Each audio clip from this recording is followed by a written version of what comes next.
The sound of stone grinding against stone had become the rhythm of her life, but tonight it felt like the pulse of her slow death. Aurora Sterling pressed down on the mano with aching arms, pushing the corn kernels across the metate stone as moonlight spilled through the open window of the company mill, and she knew with absolute certainty that her body could not sustain another week like this one. The year was 1883, and Panamint, California, had transformed from a silver mining boomtown into an agricultural supply hub where survival depended on meeting quotas that seemed designed to break the human spirit rather than reward honest labor. Aurora had been grinding corn for 14 hours straight, taking only brief moments to drink water from the tin cup beside her workstation. Her hands were raw and blistered, her back screamed with every movement, and still the scales showed she was 3 pounds short of her daily requirement. The mill owner, Silas Watkins, had a reputation for docking wages at a rate that made working almost pointless if you fell behind, and Aurora desperately needed every cent. Her younger brother Thomas had consumption, and the medicine from the traveling doctor cost more each month than she could reasonably earn. The mill was empty except for her. The other workers had finished hours ago, their stronger arms and years of experience allowing them to complete their quotas before sunset. Aurora had only been working at the mill for 3 months, ever since their father had died in a mining accident that left them with nothing but debts and grief. She was 22 years old and had spent most of her life helping her mother with laundry and mending, skills that earned pennies compared to what Thomas needed now.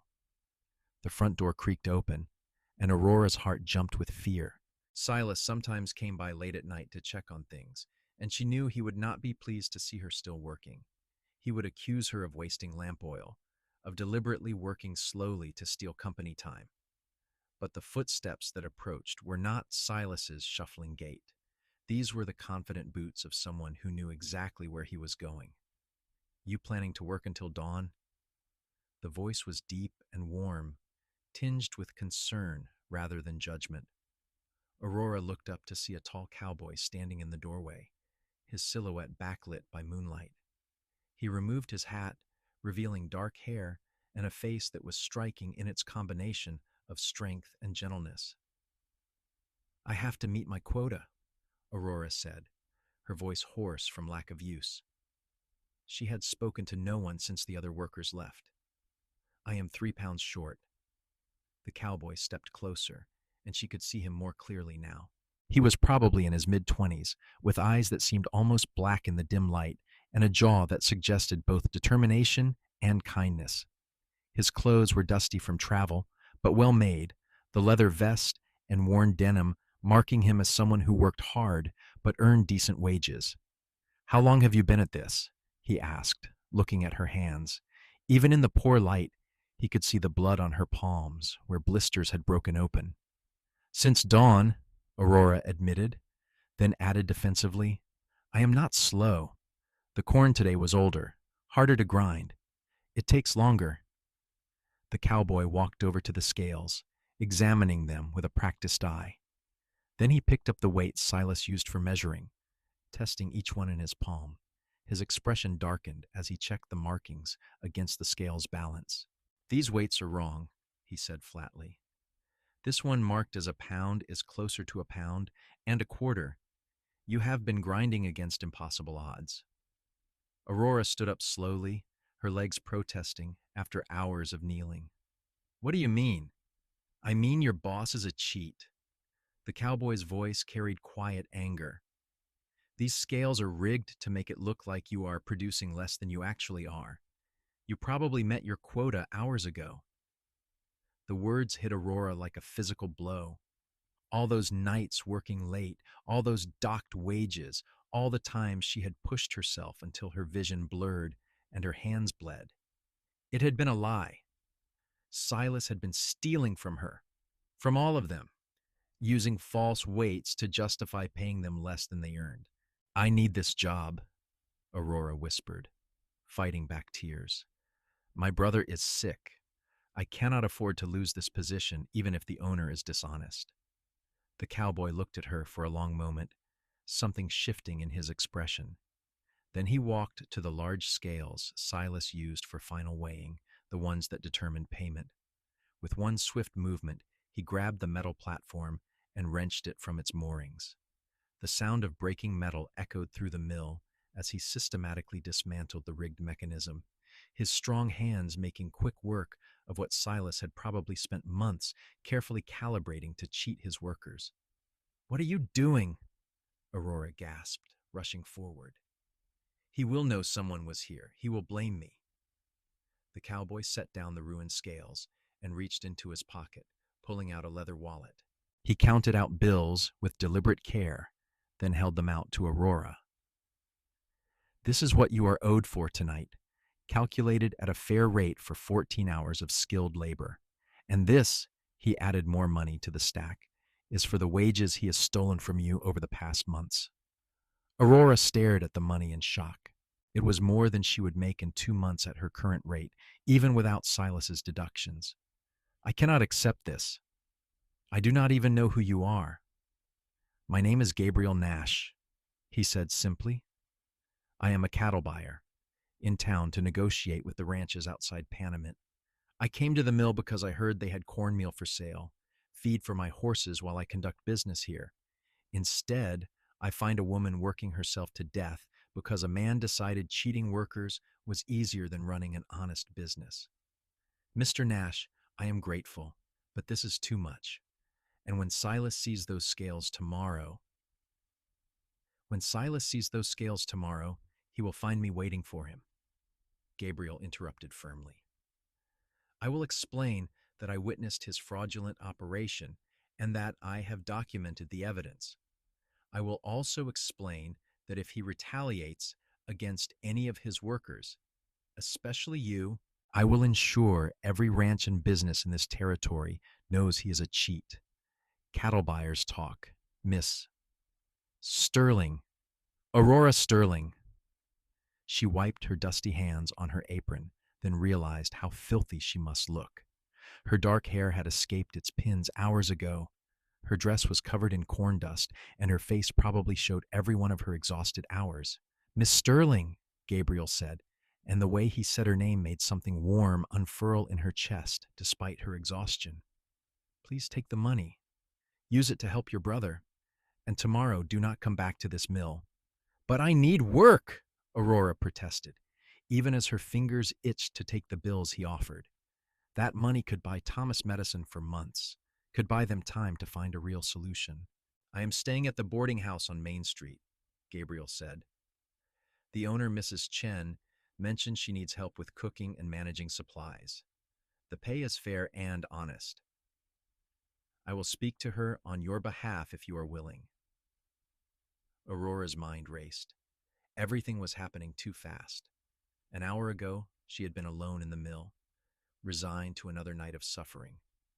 Now this stranger was offering her a way out, money she desperately needed, and hope she had not felt in months. It seemed too good to be true, which usually meant it was. "Why are you doing this?" she asked, searching his face for hidden motives. "You do not know me. I could take this money and disappear." Gabriel smiled, and it transformed his serious face into something that made Aurora's tired heart skip. "You could, but you will not. I can see that in how hard you were working when no one was watching, in how you worry about your brother before yourself. I am doing this because it is right, Miss Sterling, and because I have been in situations where someone's kindness changed everything for me. I am simply passing it forward." The simple honesty in his words broke through Aurora's defenses. She took the money with shaking hands, tears finally spilling down her cheeks. "Thank you. I will pay you back. I do not know how long it will take, but I will." "That is not necessary," Gabriel said gently. "But if you insist on repaying something, have breakfast with me tomorrow. Let me know how your brother is doing. That will be payment enough."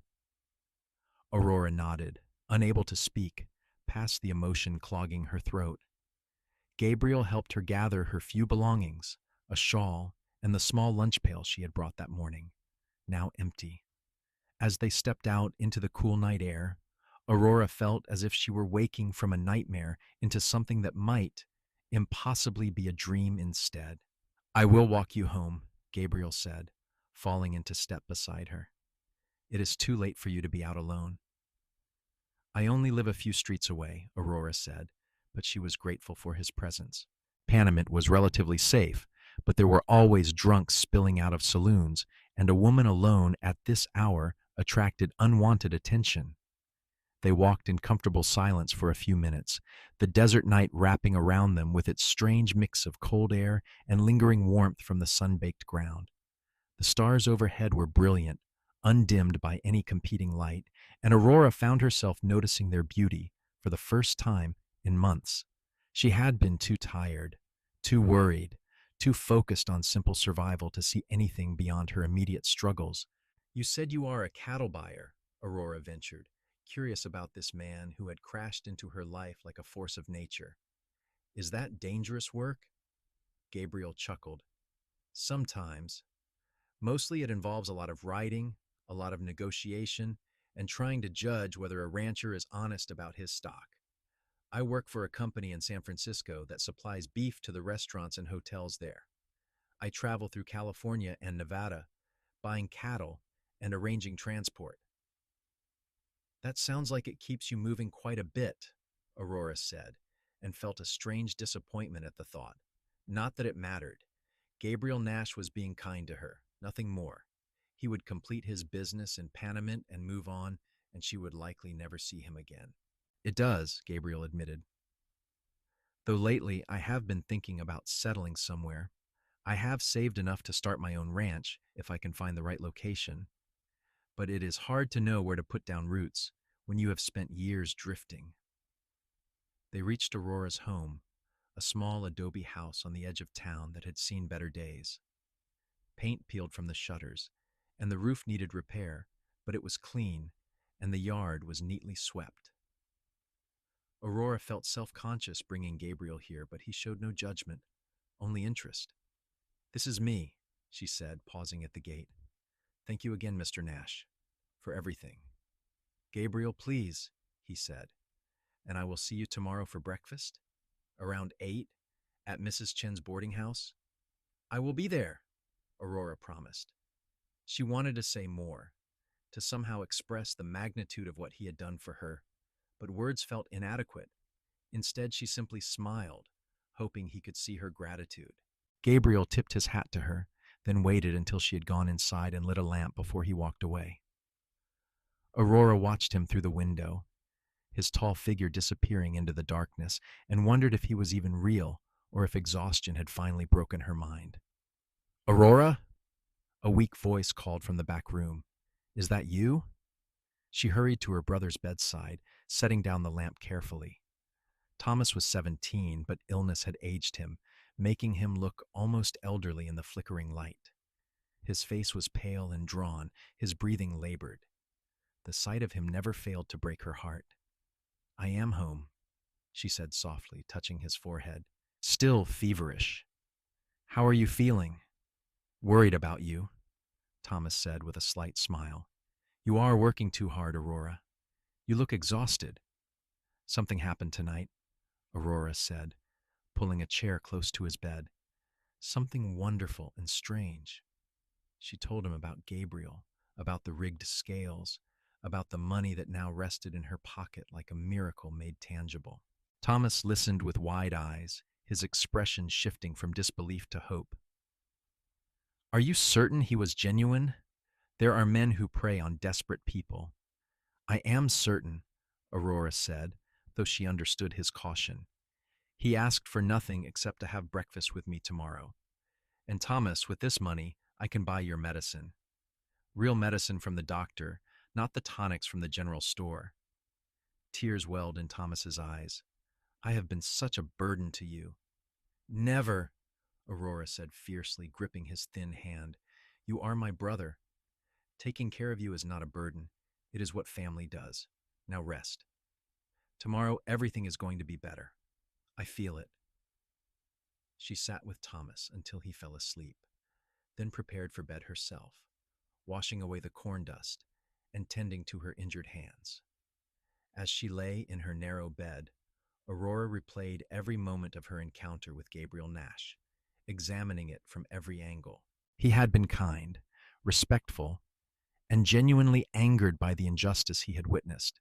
There had been no expectation in his manner, no suggestion that she owed him anything beyond breakfast and conversation. It was too soon to call what she felt anything significant.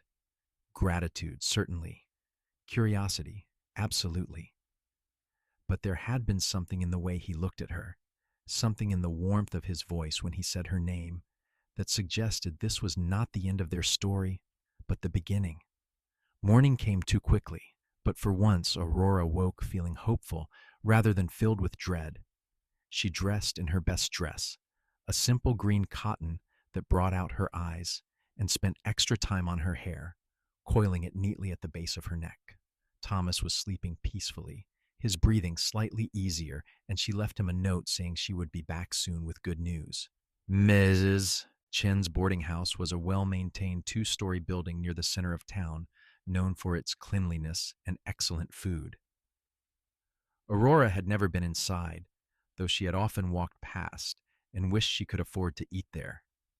Now, as she climbed the front steps, her stomach fluttered with nervousness that had nothing to do with hunger.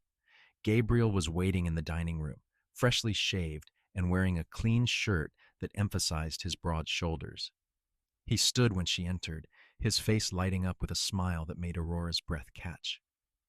"Miss Sterling," he said warmly, "I am so glad you came. Please sit." Mrs. Chen herself came to take their order, a petite woman in her 50s with sharp eyes that missed nothing. "So you are the young woman Gabriel told me about," she said, looking Aurora up and down with an assessing gaze that felt neither unkind nor entirely approving. "He says you need work." "Yes, madam," Aurora said, straightening her spine. "I am a hard worker. I can cook, clean, manage inventory, whatever you need." "Can you read and write?" Mrs. Chen asked. "Yes, madam. My mother was a school teacher before she married. She educated both my brother and me." Mrs. Chen's expression softened slightly. "I remember your mother. She was a good woman. I was sorry to hear of her passing." She paused, then nodded decisively. "I do need help. My last girl ran off to get married, left me short-handed. I can offer you room and board plus $3 a week. You start tomorrow." $3 a week was more than Aurora had been making at the mill, even before Silas's cheating. Combined with room and board, it was a fortune. "I have a brother," Aurora said quickly. "He is sick. I need to care for him." "Bring him," Mrs. Chen said matter-of-factly. "I have an extra room on the first floor. Easier for someone who is unwell. The work will be demanding, but if you prove yourself, we will discuss raising your wages after a month." Aurora felt tears threatening again. 2 miracles in less than 12 hours. "Thank you, Mrs. Chen. You will not regret this." "I know I will not," Mrs. Chen said.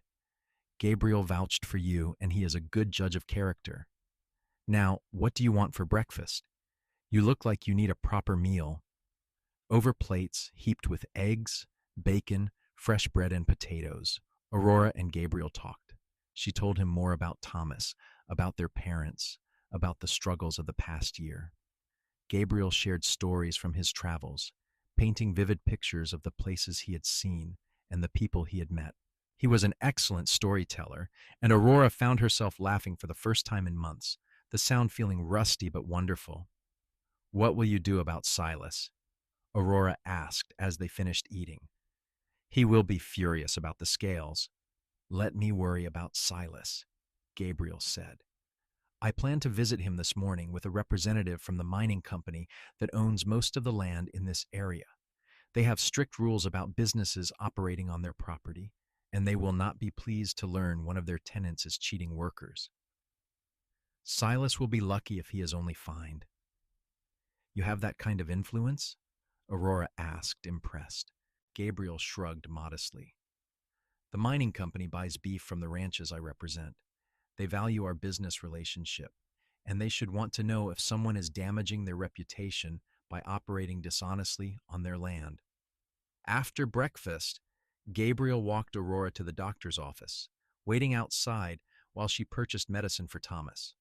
The doctor, an elderly man named Henderson, examined her list of symptoms and prescribed a more effective treatment than the cheap tonics Aurora had been buying.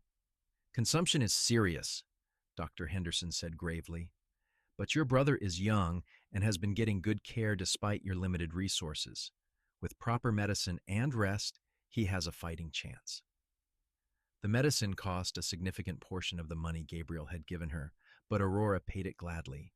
Hope was worth any price. When she emerged from the doctor's office, Gabriel was leaning against the post, his hat tipped low against the morning sun. "Good news?" he asked. "The best," Aurora said, clutching the wrapped package of medicine. "The doctor says Thomas has a real chance if he gets proper treatment." "I am glad," Gabriel said, and the sincerity in his voice made Aurora's heart squeeze.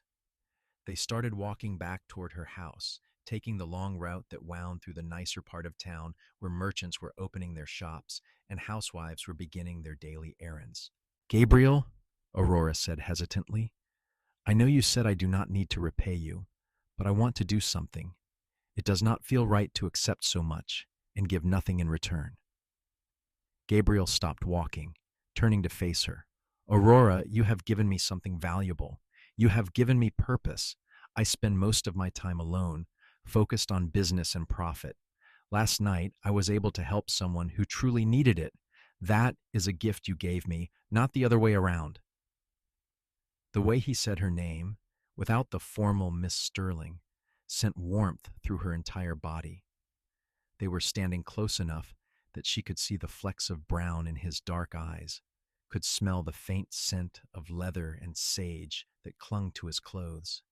"Still," she said softly, "I would like to cook dinner for you sometime, as a proper thank you." Gabriel's smile was slow and devastating. "I would like that very much." Over the following weeks, a pattern emerged that felt both natural and precious. Gabriel's business in Panamint took longer than expected, or perhaps he was simply finding excuses to stay. He visited Mrs. Chen's boarding house frequently, ostensibly for meals, but always finding reasons to seek out Aurora. They would talk while she worked, his presence making the demanding days feel lighter. He helped her move Thomas into the boarding house, carrying her brother with surprising gentleness and taking time to chat with the young man about books and current events. Thomas improved steadily with proper medicine, rest, and regular meals. His color returned, and though he was still weak, he could sit up for longer periods and even take short walks around the boarding house garden. Aurora knew that Gabriel's intervention had saved her brother's life as surely as if he had pulled Thomas from a burning building. Mrs. Chen proved to be a fair but exacting employer. Aurora worked hard, learning the intricacies of running a successful boarding house, but she was never exploited. The elderly woman taught her about managing accounts, dealing with difficult guests, and running a kitchen that produced consistently excellent food. It was satisfying work that used her mind as much as her hands. But the best part of each day was seeing Gabriel. He was unlike any man Aurora had met. He treated her as an equal, asking her opinions and actually listening to her answers. He was unfailingly kind, but never condescending. And as the days turned into weeks, Aurora realized that what she felt for him had grown far beyond gratitude.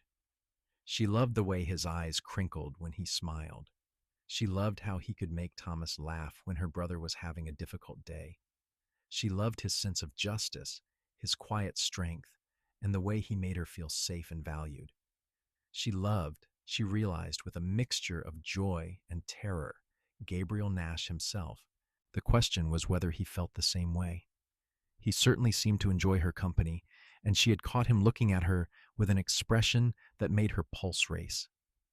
But Gabriel was a cattle buyer, a man whose work took him across half of California. He had spoken of settling down, but that was just talk. Men often said such things without meaning them. One evening in late October, nearly 2 months after they had first met, Gabriel asked Aurora to take a walk with him after dinner service ended. Thomas was well enough now to spend evenings reading in the parlor with the other guests, so Aurora agreed, wrapping a shawl around her shoulders against the desert chill. They walked to the edge of town, where the buildings gave way to scrubland and the vast darkness of the desert beyond. The moon was nearly full, painting everything in shades of silver and shadow. Gabriel had been quieter than usual all day, and Aurora felt nervous anticipation building in her chest. "I received a telegram today," Gabriel said finally, stopping near a large outcropping of rock. "From my company in San Francisco." Aurora's heart sank. This was it. He was leaving, moving on to the next town and the next business deal. She had known it was coming, but knowing did not make it hurt less. "They want me to take over operations for the entire southern region," Gabriel continued. "It would mean more responsibility, better pay, and the ability to set my own schedule rather than constantly traveling." "That sounds like an excellent opportunity," Aurora managed, trying to keep her voice steady. "Congratulations." "I turned it down," Gabriel said, and Aurora's head snapped up in shock. He was looking at her intently, his dark eyes searching her face. "I turned it down because I realized something these past weeks. I have been living a half-life, Aurora, moving from place to place, never putting down roots, never allowing myself to care too deeply about anyone or anything. And then I met you." Her breath caught. "Gabriel, that first night in the mill, I was struck by your determination," he continued, moving closer. "But as I have gotten to know you, I have discovered so much more. Your strength, your kindness, your sharp mind, and generous heart. The way you love your brother, the way you treat everyone with respect, regardless of their station. Aurora, you have made me want things I thought I had given up on. A home, a family, a future." "What are you saying?" Aurora whispered, afraid to hope too much. Gabriel took her hands gently, mindful of the scars that still marked her palms from that night at the mill. "I am saying that I have fallen in love with you, completely and irrevocably. I am saying that I want to stay in Panamint, to start that ranch I have been talking about for years. I am saying that I want to build a life here, with you, if you will have me." Joy exploded through Aurora's chest, so intense it was almost painful. "I love you too," she said, tears streaming down her face. "I have been trying not to, trying to protect my heart because I thought you would leave. But Gabriel, I love you so much. You saved me that night, in more ways than just the money and the job. You gave me hope when I had none." Gabriel pulled her into his arms, and Aurora went willingly, resting her cheek against his chest and hearing the rapid beating of his heart that matched her own. They stood like that for a long moment, holding each other under the stars, two people who had found something precious in an unexpected place. "I should have asked this first," Gabriel said, pulling back slightly so he could see her face. "But I tend to do things backward.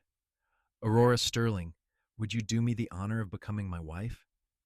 "Yes," Aurora said immediately, then laughed at her own eagerness.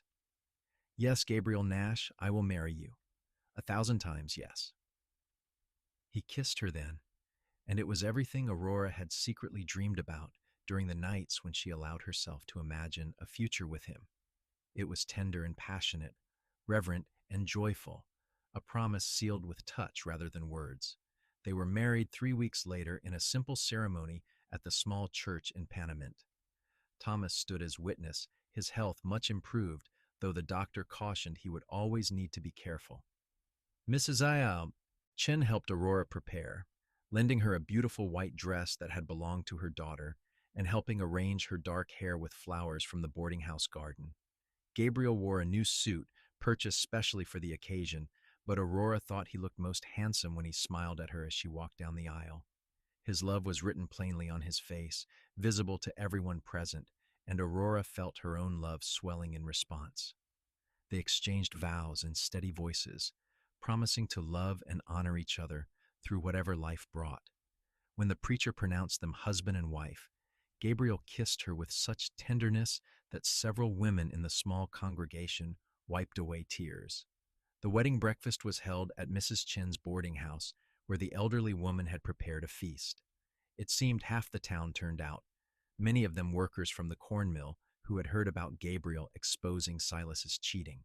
The mill had been taken over by new management who instituted fair practices and honest wages.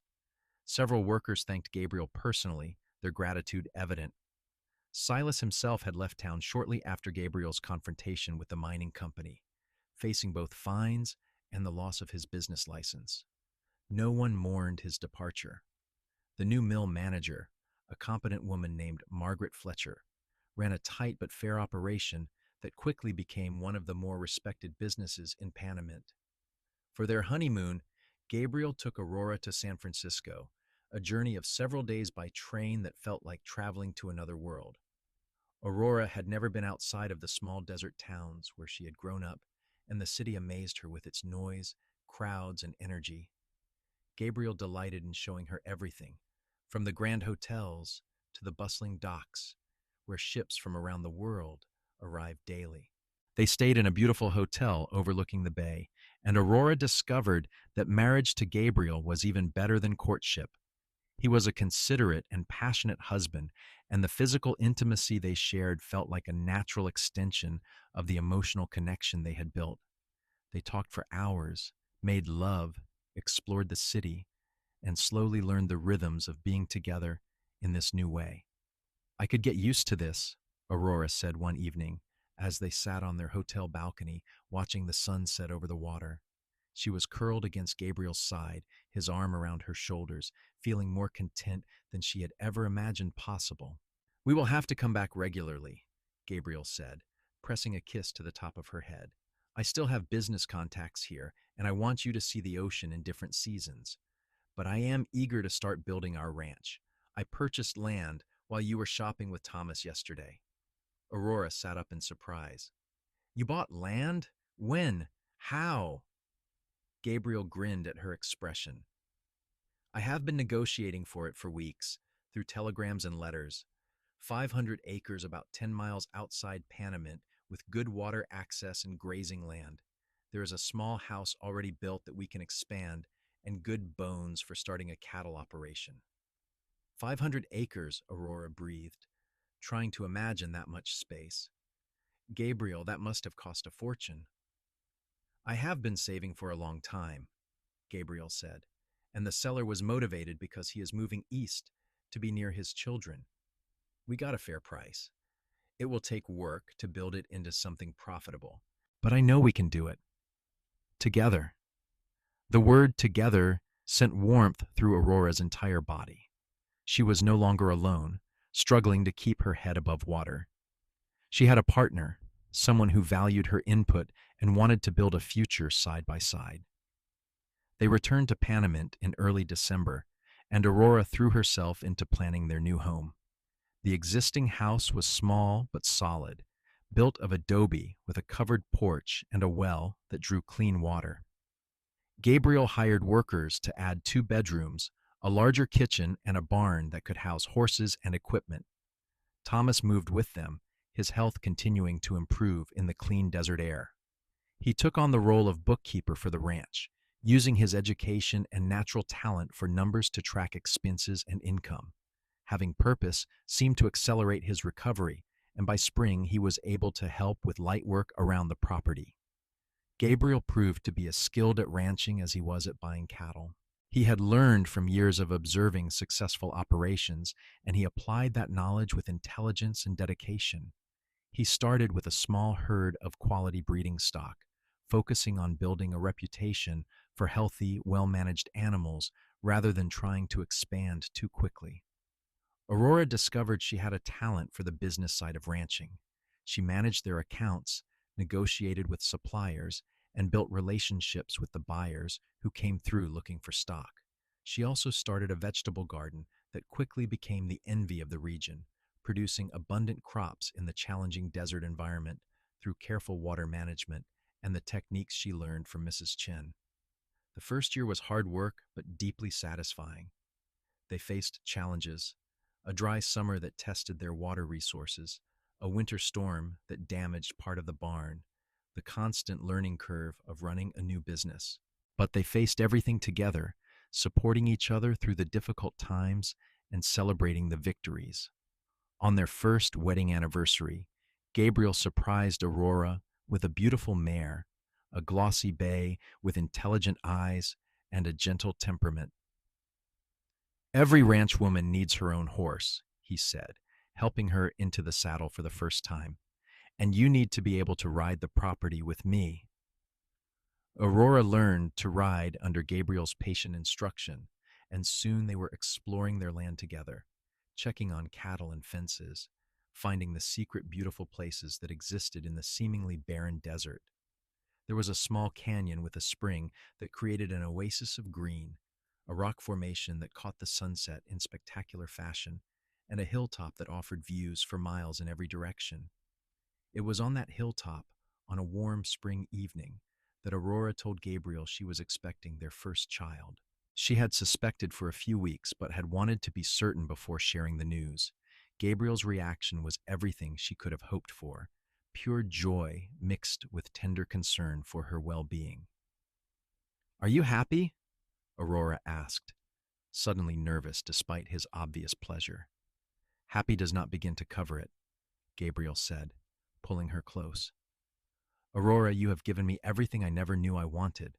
A home, a purpose, love beyond measure. And now a child? I am the most fortunate man alive." Their son was born in January of 1885, delivered by Dr. Henderson, with Thomas pacing anxiously outside, and Gabriel holding Aurora's hand through every moment of labor. They named him James, after Aurora's father, and he had Gabriel's dark hair and Aurora's green eyes. Gabriel wept when he held his son for the first time, overwhelmed by the tiny, perfect life they had created. Fatherhood suited Gabriel beautifully. Despite the demands of the ranch, he made time every day to be with James, talking to him long before the baby could understand words, carrying him around the property, and marveling over every small development. Aurora fell in love with her husband all over again, watching him with their son. Thomas thrived as an uncle, surprising everyone with his natural affinity for entertaining the baby. He would read to James, make silly faces to elicit giggles, and proved remarkably patient with the demands of infant care. His health continued to improve, and by James's first birthday, Thomas had recovered enough to court a young woman named Elizabeth Morris, who worked at the general store in Panamint. The ranch grew steadily more successful. Gabriel's reputation for quality stock spread throughout the region, and buyers sought them out rather than the other way around. They expanded their herd carefully, never overextending themselves, always prioritizing sustainability over rapid growth. Aurora's vegetable garden became a small produce business on the side, supplying several restaurants and boarding houses in Panamint. When James was 2, Aurora became pregnant again. This time, she carried twins, a fact that terrified and delighted Gabriel in equal measure. The pregnancy was more difficult than her first, and Dr. Henderson insisted on regular checkups and plenty of rest. Gabriel hired additional help for the ranch so he could stay closer to home, unwilling to be far from Aurora as her due date approached. The twins, a boy and a girl, were born in early autumn of 1887. They named the boy Henry, after Gabriel's grandfather, and the girl Grace, simply because Aurora thought it was beautiful. The babies were small but healthy, and suddenly the Nash household was gloriously chaotic, with 3 children under 3 years old. Thomas married Elizabeth in a lovely ceremony the following spring, and they built a small house on the edge of the Nash property. Thomas continued to manage the ranch books while also helping his wife run a dressmaking business from their home. Seeing her brother happy and healthy, living a full life when there had been times Aurora feared she would lose him, filled her with profound gratitude. The years flowed by, marked by the rhythms of ranch life and the growth of their children. James became a serious, thoughtful boy who loved books as much as horses. Henry was adventurous and fearless, always climbing things he should not and giving his parents heart attacks with his stunts. Grace was the peacemaker, sensitive and intuitive, able to diffuse her brother's arguments with a well-timed word or hug. Gabriel and Aurora's love deepened with each passing year. They knew each other's rhythms, could communicate with a glance across a crowded room, and had built a partnership that was truly equal. Gabriel never made a major decision without consulting Aurora, and she valued his input on everything from the children's education to the ranch's finances. They faced difficulties, of course, a drought year that nearly broke them financially until Aurora's careful resource management pulled them through. Henry breaking his arm falling from a tree, the terror of waiting while Dr. Henderson set the bone, the death of Mrs. Chin, who had become like a mother to Aurora, leaving a hole in their lives that never quite filled. But the joys far outweighed the sorrows. James's excitement when he read his first complete book alone, the twins learning to ride, Grace proving to be a natural horsewoman, the ranch's first truly profitable year when they could finally relax slightly about finances, the quiet evenings on the porch with Gabriel, watching the sunset and counting their blessings. Thomas and Elizabeth had two children of their own, making Aurora an aunt and creating a house full of cousins who got into trouble together with impressive regularity. Sunday dinners at the main ranch house became a tradition, the table crowded with family and laughter, and the excellent food that Aurora still loved to prepare. On their 10th wedding anniversary, Gabriel took Aurora back to San Francisco for a second honeymoon. The children stayed with Thomas and Elizabeth, and for 1 week, Aurora and Gabriel were just a couple again, rather than parents and ranchers. They visited their old hotel, walked along the waterfront, attended the theater, and talked about everything and nothing. "Do you ever regret it?" Aurora asked one evening. They were in their hotel room, Aurora seated at the vanity, brushing out her hair while Gabriel watched from the bed. "Giving up your career, settling in Panamint, taking on a wife and children?" Gabriel looked at her as if she had said something absurd. "Regret the best thing that ever happened to me?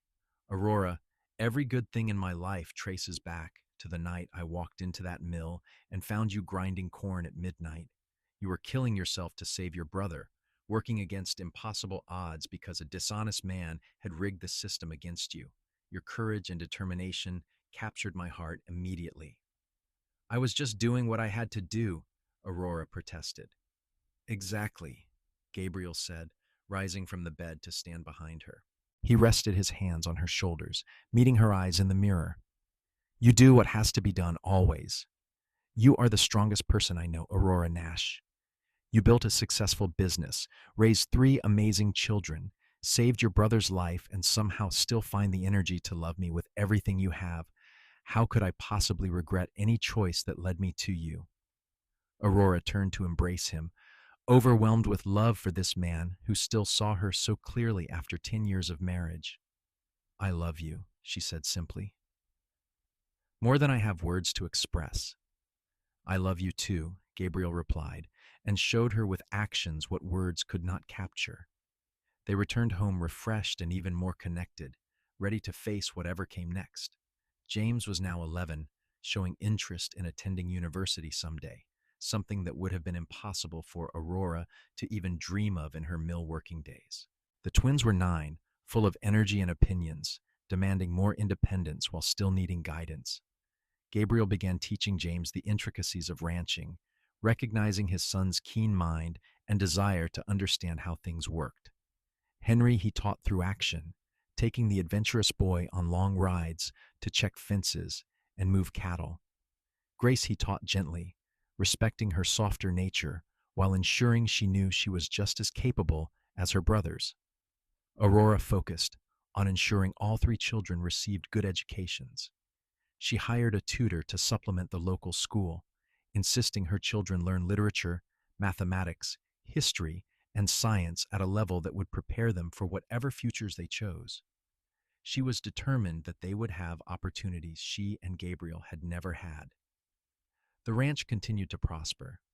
By their 15th anniversary, the Nash Ranch was one of the most respected cattle operations in the region. Gabriel had been right to focus on quality over quantity. Their breeding stock commanded premium prices, and they had more buyers than they could supply. They employed 6 full-time ranch hands plus seasonal workers during busy periods, creating good jobs in the community. Aurora had quietly become one of the most influential women in Panamint. Her produce business had expanded into a general agricultural consultation service, teaching other ranchers and farmers water conservation and crop management techniques she had developed. She served on the school board and had been instrumental in fundraising for a new library. People sought her advice on everything from business to personal problems, drawn by her combination of practical wisdom and genuine compassion. She never forgot what it was like to struggle, and she helped where she could, whether that meant extending credit to a family in trouble or connecting someone who needed work with an employer who needed workers. Thomas's health remained stable with careful management. He would never be robust, but he lived a full and happy life, contributing meaningfully to both the ranch and his community. He and Elizabeth were devoted to each other, their love a quieter but no less real version of what Aurora and Gabriel shared. The children grew into remarkable young adults. James attended university in San Francisco, studying agricultural science with plans to return and help modernize the ranch. Henry joined a cattle drive to Montana at age 17, satisfying his need for adventure while learning the broader cattle business. Grace proved to be a talented artist, her paintings of desert landscapes gaining recognition beyond Panamint. Aurora and Gabriel navigated the shift from parents of small children to parents of adults with the same teamwork that characterized everything they did. They gave their children roots and wings, providing both security and freedom. It was hard to watch them leave, but pride outweighed sadness. On their 20th wedding anniversary, Aurora woke to find Gabriel already awake, watching her with the same tender expression he had worn on their wedding night. They were in their early 40s now, marked by sun and work and life well lived, but to Aurora, Gabriel was more handsome than ever. The silver threading through his dark hair gave him distinguished gravitas, and the lines around his eyes spoke of years of smiling. "Good morning, wife," he said softly. "Good morning, husband," Aurora replied, smiling. 20 years. Can you believe it? Sometimes it feels like 20 minutes, Gabriel said. Other times, I cannot remember life before you. It is as if you have always been part of me. They spent the day together, riding to their favorite spots on the property, remembering the years that had brought them to this moment. They visited the hilltop where Aurora had announced her first pregnancy, the canyon where the children had learned to swim in the spring-fed pool, the original small house that they had expanded into a comfortable home. "Do you remember that first night?" Aurora asked as they sat on the porch watching another stunning desert sunset. "When you walked into the mill?" "Every detail," Gabriel said. "You were so exhausted you were swaying, but still determined to meet that impossible quota. Your hands were bleeding, but you kept working. I was struck by your strength, but also so angry that someone was taking advantage of your desperation." "Smashing those scales was the most romantic thing anyone had ever done for me," Aurora teased, and Gabriel laughed. "I was just so furious," he admitted, "seeing those rigged weights, knowing Silas had been cheating you and everyone else. I wanted to tear the whole mill apart." "You changed my life that night," Aurora said seriously. "Not just by giving me money or helping me find work with Mrs. Chen, though those things mattered enormously. You changed my life by seeing me. You looked at a desperate woman covered in corn dust and saw someone worth helping, worth knowing, worth loving. You gave me hope when I had none, and from that hope, everything else grew." Gabriel took her hand, lacing their fingers together. Both of them bore the marks of decades of hard work, calluses, and scars that told the story of their lives. "You gave me even more," he said. "You gave me purpose, a home, a family. You showed me what love really means, not as a transaction, but as a partnership. Aurora, you made me a better man than I ever would have been without you." They sat in comfortable silence as the sun disappeared behind the mountains, painting the sky in shades of orange and purple and gold. The desert that had once seemed harsh and unforgiving had become beloved, its beauty harsh but real, its challenges matched by unexpected grace. Inside the house, they could hear Grace humming as she painted, home for the summer between art commissions. Henry had returned from his cattle drive, full of stories and plans. James would arrive tomorrow from San Francisco, bringing news of his studies and possibly a young woman he had been courting, if his letters were any indication. The ranch spread around them, 500 acres that they had transformed through love and labor into something both profitable and beautiful. Cattle grazed peacefully in the twilight, horses nickered in the barn, and the garden Aurora still tended personally grew lush despite the desert climate. "We built a good life," Aurora said softly. "We built an extraordinary life," Gabriel corrected. "And we are not done yet. We have years ahead, Aurora. Grandchildren to spoil, new challenges to face, more sunsets to watch together. I intend to love you for the rest of my days and beyond, if such things are possible." "They are possible," Aurora said, leaning her head on his shoulder. "Love like ours does not end with death. It is too strong, too deep, too much a part of who we are." As darkness fell and stars emerged overhead, brilliant and countless in the clear desert sky, Aurora reflected on the journey that had brought her here. From a desperate woman grinding corn at midnight, cheated by an unjust system and facing impossible odds, to this, a successful businesswoman, beloved wife, proud mother, and pillar of her community. Gabriel had smashed those scales and paid her fairly, but he had given her so much more than money. He had given her himself, his love, his unwavering support and partnership. Together they had built something beautiful and lasting, a legacy that would extend beyond their own lives into their children and grandchildren and all the people whose lives they had touched. The years continued to unfold with their mix of joy and sorrow, triumph and challenge. James married his sweetheart, Margaret, and they settled on a portion of the ranch, building a modern operation that incorporated his university learning with Gabriel's practical experience. Their first child, a son named Gabriel after his grandfather, arrived 2 years later, making Aurora and Gabriel grandparents for the first time. Henry eventually married as well, to a spirited woman named Sarah, whom he met during another cattle drive. They chose a more adventurous life, managing ranches for wealthy owners across the West, but they visited regularly and always considered the Nash Ranch home. Their 2 daughters were wild and wonderful, inheriting their parents' love of adventure. Grace shocked everyone by falling in love with a banker from San Francisco who appreciated her artistic talent and encouraged her career. They divided their time between the city and Panamint, and Grace's paintings of the desert landscapes she loved brought attention to the beauty of the region. Her success as an artist made her something of a celebrity, though she remained humble and devoted to her family. Thomas lived to see all his nieces and nephews married and starting families of their own, finally succumbing to a sudden illness at age 62. His death hit Aurora hard, but she found comfort in knowing her brother had lived a full and happy life, something that would have been impossible without Gabriel's intervention that long ago midnight. Elizabeth continued to live near Aurora, and the 2 women became even closer in their widowhood years, supporting each other through grief and celebrating the joy their children brought. Aurora and Gabriel aged together gracefully, their love deepening into something profound and irreplaceable. They faced health challenges as the years passed, Gabriel's knees troubling him from decades of riding, and Aurora developing arthritis in her hands, but they adapted and persevered.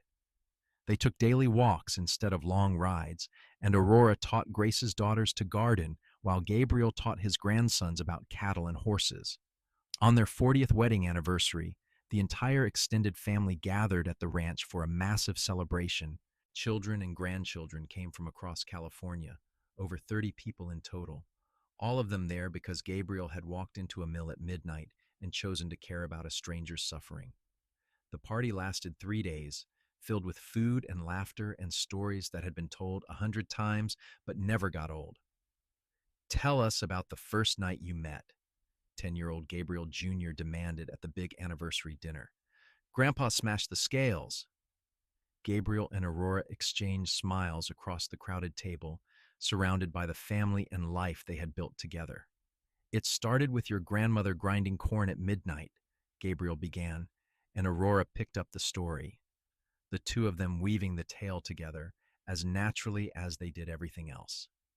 The children and grandchildren listened, even those who had heard it before, because it was not just a story about scales and quotas.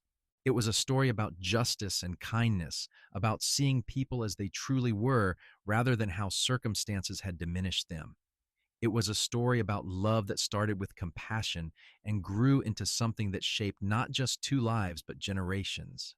As the party wound down and grandchildren were tucked into beds throughout the house, Aurora and Gabriel found themselves alone on the porch once more, watching the stars and holding hands as they had done thousands of times before. No regrets? Aurora asked, echoing the question she had asked decades earlier. Not a single one, Gabriel replied firmly. You. Only that I did not meet you sooner, Aurora said, though perhaps we met exactly when we were supposed to. I needed to be tested by hardship to truly appreciate the blessing you are, and you needed years of wandering to be ready to settle and build a life. Perhaps, Gabriel agreed. The timing was perfect, even if it did not seem that way in the moment. Aurora, I want you to know something. When I saw you that night, I did not imagine all of this. He gestured at the house full of sleeping family, the ranch beyond, the life they had created. I just knew you needed help and I could provide it. But you gave me more in return than I could ever have expected. You gave me everything that matters. We gave each other everything that matters, Aurora corrected. It was always equal, Gabriel. Always a partnership. That is why it works so well.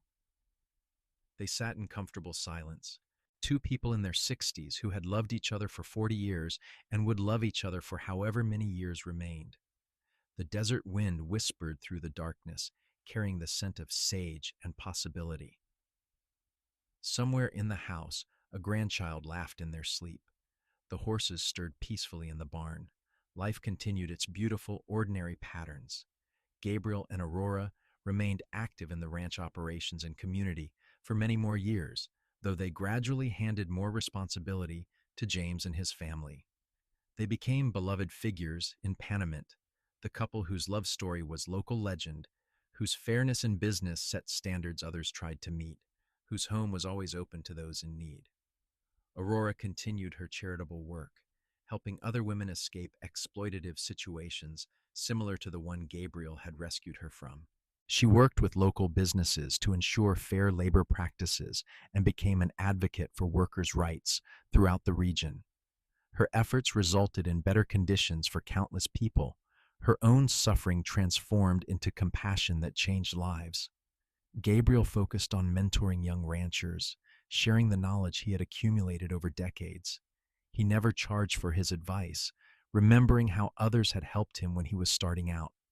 His legacy extended far beyond his own ranch to the many successful operations run by men and women he had taught.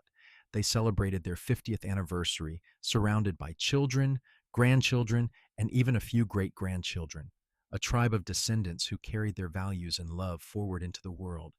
It was a quieter celebration than their 40th, held at the ranch with just family, but no less meaningful.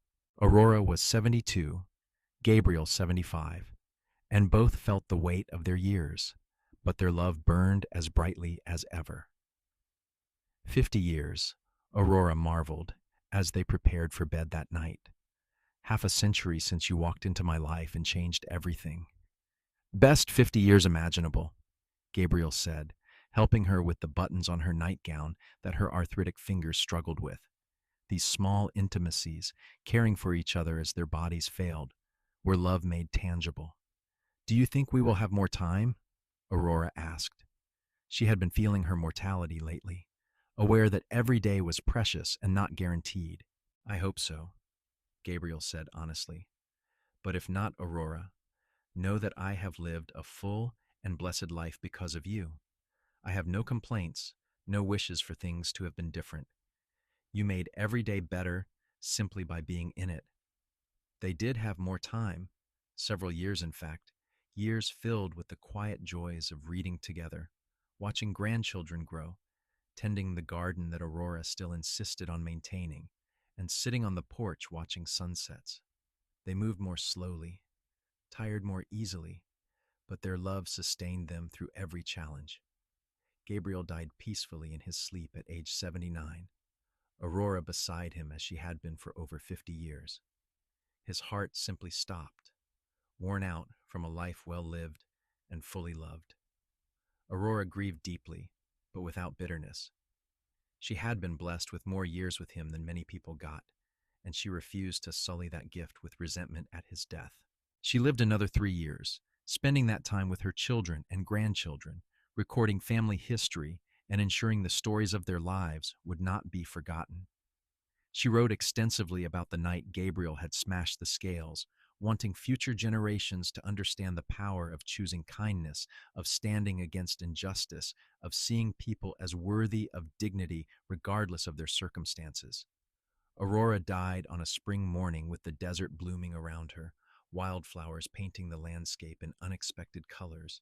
Her children were with her, and her last words were about Gabriel, about how much she had loved him, and how grateful she was for every moment they had shared.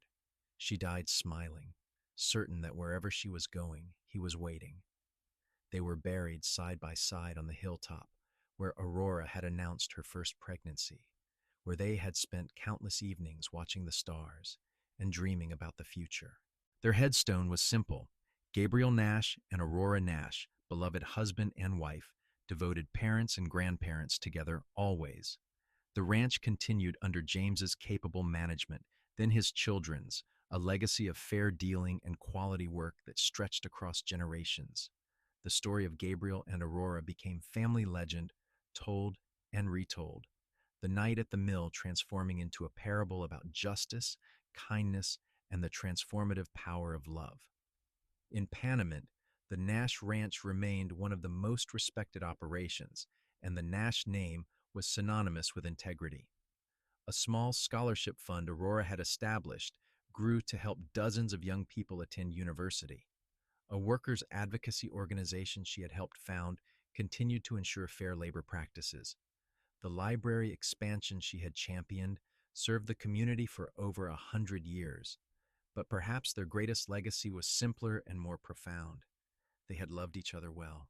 They had built a life based on mutual respect, genuine partnership, and unwavering commitment. They had shown their children and grandchildren what marriage could be at its best, creating a model that rippled forward through time. Years after their deaths, a great-granddaughter named Aurora, after her ancestor, wrote a book about their story. It became a regional bestseller, the tale of the cowboy who smashed the scales and the woman who had been grinding corn at midnight, resonating with people who understood exploitation and yearned for justice. The book emphasized that their love had not been instant or magical, but rather built through choice and effort, through seeing each other clearly and choosing daily to honor that vision. The book ended with the image that had become iconic in family lore: Gabriel and Aurora on their porch, hands linked, watching a desert sunset after decades of life together. Two people who had found each other against all odds, who had built something beautiful and lasting from the most unlikely beginning, whose love had become a North Star for all who came after them. In the end, it was a simple story. A man saw injustice and chose to act. A woman accepted help and transformed it into something greater. Together, they built a life that mattered, a love that endured, and a legacy that would outlast them both. From a single act of compassion at midnight in a cornmill had grown a family tree with branches spreading across generations, all of it rooted in the moment Gabriel Nash decided that Aurora Sterling deserved to be paid fairly for her labor and treated with dignity. It was a story about broken scales and restoration, about impossible quotas and the courage to challenge unjust systems, about midnight grinding sessions and the dawn that follows the darkest night. But most of all, it was a story about love, about how it can begin in the most unexpected places and grow into something that changes not just two lives, but countless others. And so the story of Gabriel and Aurora became part of the landscape itself, as permanent and enduring as the desert rocks, as beautiful and surprising as wildflowers after rain, as true and constant as the stars that had witnessed their first kiss and shone down on their final resting place, together always, just as they had been in life.